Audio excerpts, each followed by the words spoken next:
Hi guys, so today we are going to do a topic which is Operation Blackboard.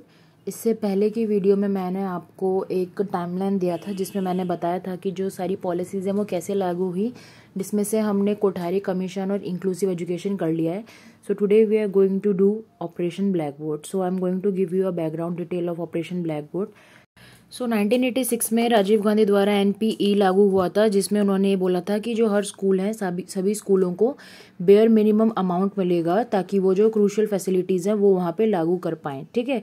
इसके बाद 1995 में free और compulsory education का act आ गया था, आरटीई. और 1986 में सेंट्रल गवर्नमेंट ने डिक्लेयर कर दिया था कि जो ऑपरेशन ब्लैक बोर्ड है वो अचीव होना चाहिए और वो इंक्लूड किया जाना चाहिए सभी स्कूलों में. अब हम बात करते हैं कि ये लॉन्च कब हुआ. तो ये स्कीम लॉन्च हुई थी 1987 में, जहाँ पे एनपीई आया था, NPE POA, to provide the facilities to all the primary schools. ठीक है.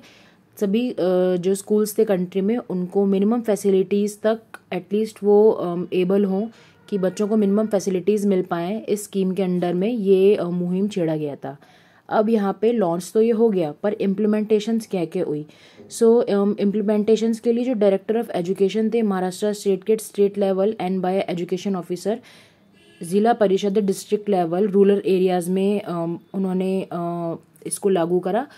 और जो शहर थे अर्बन एरियाज़ में, वहाँ पे जो regional deputy director of education थे उन्होंने इस स्कीम को इम्प्लीमेंट करा था अलग अलग स्कूलों में. अब हम यहाँ पे देखते हैं कि इस स्कीम के ऑब्जेक्टिव्स क्या थे. So the first objective of this scheme was to provide primary settings with the necessary institutional equipments. और जो भी आपका ज़रूरत का सामान होता है, जैसे वॉशरूम और खाना जो होता है बच्चों के लिए, टीएलएम जो होता है बच्चों को प्रोवाइड किया जाना चाहिए था.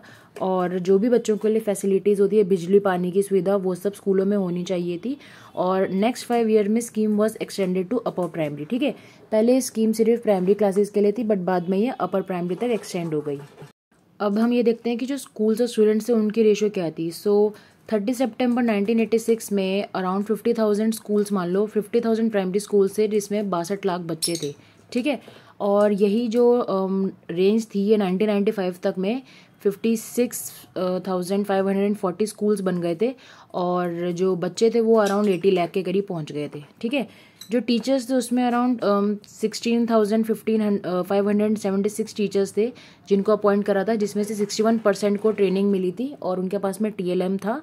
बट उसके अलावा जो बाकी टीचर्स थे उनको ना ट्रेनिंग मिली थी, ना ही उनके पास में टीएलएम था.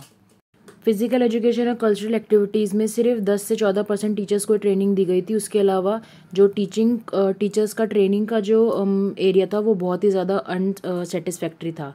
अब जो स्टडी और टीचिंग मटेरियल था, 1995 में 67% स्कूल्स को टीएलएम प्रोवाइड करा था, बट अदर्स को नहीं करा था. और जो नहीं करा था उसके ये रीज़न थे कि जो कॉस्ट थी मटेरियल की वो बहुत ज़्यादा थी, और जो फंड्स थे या ग्रांट्स जो परमिशंस मिलती थी वो इनसफिशिएंट थे. जो मटेरियल था वो अवेलेबल ही नहीं होता था, और जो ट्रांसपोर्टेशन मटेरियल था, जो मटेरियल को ट्रांसपोर्ट करने के लिए चाहिए, वो भी अवेलेबल नहीं होता था. ठीक है. अब हम ये देखते हैं कि जो क्लासरूम में ऑपरेशन ब्लैक बोर्ड कह रहा था कि क्लासरूम में जो सुधार लाएगा वो कितना लाया. सो जो क्लासरूम रिक्वायर्ड थे वो अराउंड 17,711 थे, बट 1986 में सिर्फ 11,000 अराउंड स्कूल थे, 63 थे. और 1995 तक में वो 63% हो गए थे. ठीक है.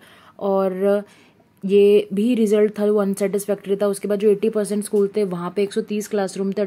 18% स्कूल्स की जो कंस्ट्रक्शन थी वो बिल्कुल अच्छी नहीं थी, 15% की अच्छी थी और 64 की ठीक ठाक थी. ठीक है. और 122 स्कूलों में ऐसा हो रहा था कि एक ही क्लास में एक से ज़्यादा क्लासेस चल रही थी. और इन सब चीज़ों का कंक्लूजन ये निकला कि जो एजुकेशन मटेरियल था वो बहुत लेट मिला, और जो क्वालिटी थी वो पहले अच्छी थी, बट क्योंकि बहुत लेट मिला तो बाद में आते आते डिग्रेड हो गई. जो टीचर्स की ट्रेनिंग थी उस पर उनको खास ध्यान देना चाहिए था, बट उस पर ज़्यादा ध्यान नहीं दिया गया. और जो टीचर पीपल रेशो थी वो भी पूरी मिसमैनेज हो रखी थी, क्योंकि बच्चे बहुत ज़्यादा थे और टीचर्स की रेशो बहुत कम थी. ठीक है. सो ये सारे प्रॉब्लम्स थी जो ऑपरेशन ब्लैक बोर्ड में आई, स्टूडेंट एनरोलमेंट को लेके, टीचर ट्रेनिंग को लेके, टीएलएम को लेके, और जो स्कूल का कंस्ट्रक्शन है उसी को लेके. ठीक है.